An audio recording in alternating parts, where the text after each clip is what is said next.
What's up, YouTube? We're here with... Brian Kalina, captain of Midwest Gaming. And what did you do this weekend? I top four'd the Bloomington Regional, 220 players, 8 rounds, with ABC. Wow. Let's see your machine deck. All right, so first, I just want to kind of tell you why I played ABC and like kind of what was going on behind the scenes. So, Friday night, I was playing a Draco Sky Striker at a cash tournament, and I just was worried. I was getting bored with the deck, and I wasn't really comfortable playing it. So I went to bed, kind of nervous, and I had a dream. It was a prophetic dream, and Calvin Tahan came down as Jesus and spoke to me, and he said, "ABC Dragon Buster is the best card in Yu-Gi-Oh!" So I played ABC Friday, and I destroyed people. Here's my deck profile. So, for my ABC deck, I played 2 Sky Striker Ace Ray.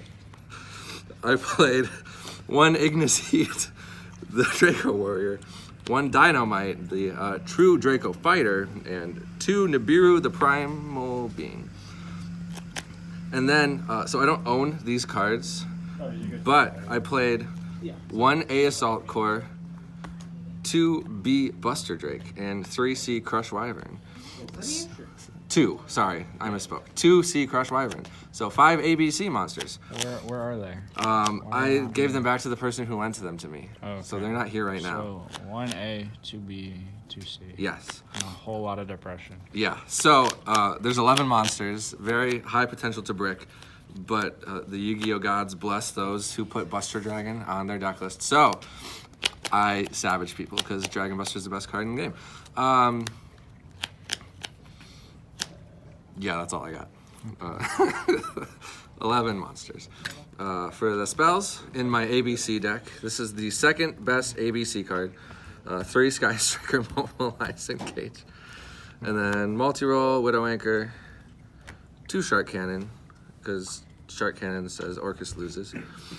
Jamming Waves, Hornet Drones, Eagle Booster, Perk Base, and that. So, only 2 field spells because I had to fit the ABC pieces, but I didn't want to cut too many Sky Striker cards because you want the field spell to be live as possible, because field spell plus like the Draco spell gets you to special summon your Ray, and that facilitates, it used to facilitate the spellbook engine, and now it facilitates normal summoning your ABC pieces and summoning the best card of Yu-Gi-Oh! And then winning. So, those are my Sky Striker spells in my ABC deck. For the field spells, I played 3 Diagram and then the 2 airspaces that I had before. And then I also played 2 Union Hanger. You don't want to play 3 because you generally, once you search 1 ABC piece and you like start doing your stuff, like there's no more pieces left in your deck by the time you get to the second hanger. So it's dead. So I only played 2. Could probably get away with 1 maybe, but I played 1 at a locals today and it kind of sucked. So 2 is okay.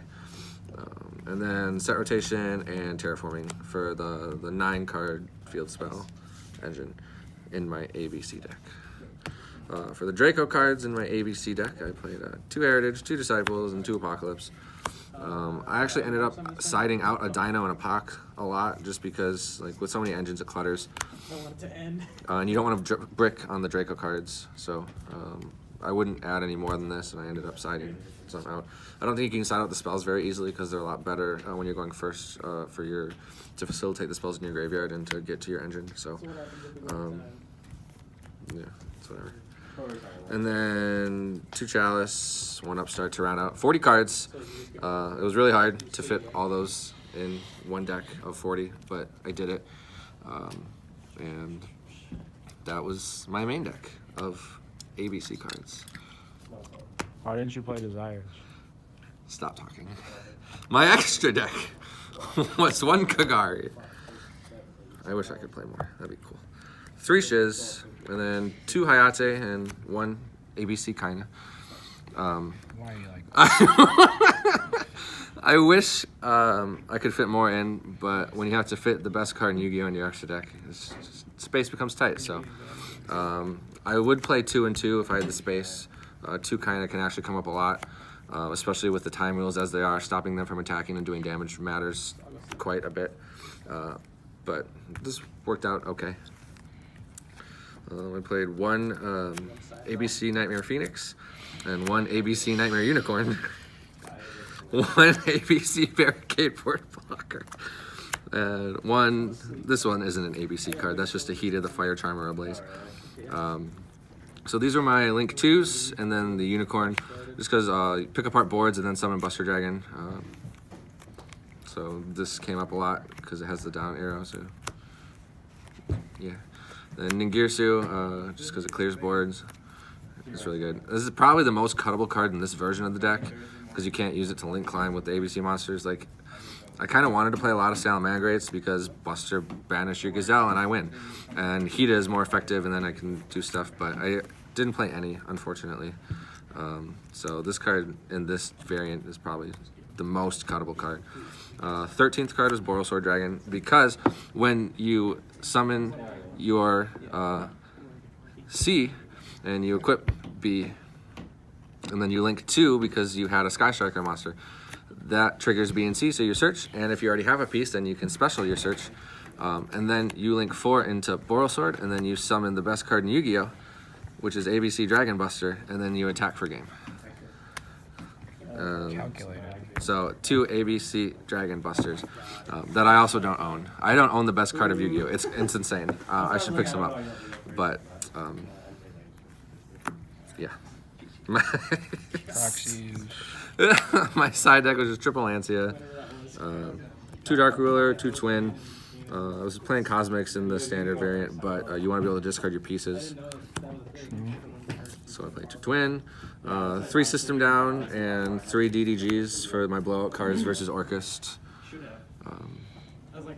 And then 1 Afterburners, and then I sided an Orchestrated Return as the 15th card, just because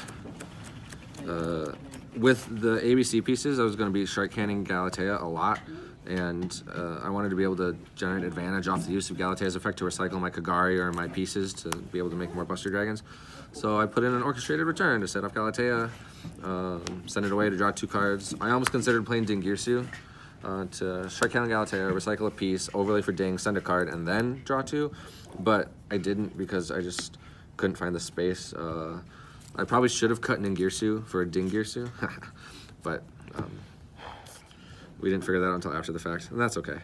My only loss was to Orcus because I drew 5 monsters. I sided out 3 monsters of my 11, and then I drew 5 monsters of the 8 that were still left in deck. And then he summoned 3 times and then went to battle phase, and then summoned more, so my Nibiru didn't matter. And that was unfortunate.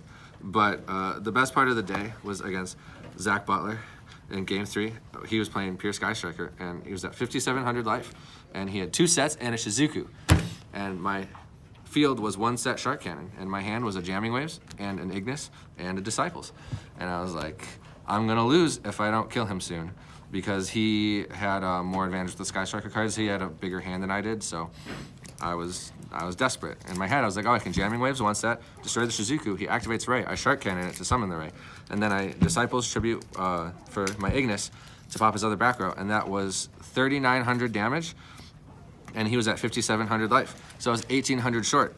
And then I drew the second best card in my main deck, the 3rd best card ever, a Assault Core with 1,900 attack points, and I summoned and I attacked for game, and my deck is the best deck in the world. I have some shoutouts: Midwest Gaming, and TGG Gaming, and a Rising Star, and MetaMats. Those are our sponsors. And my teammates yell at me for not shouting out my wife, whose name is Montana. I married a state. It was great. Shout out to ABC Dragon Buster, the best card in Yu-Gi-Oh! And shout out to my cat.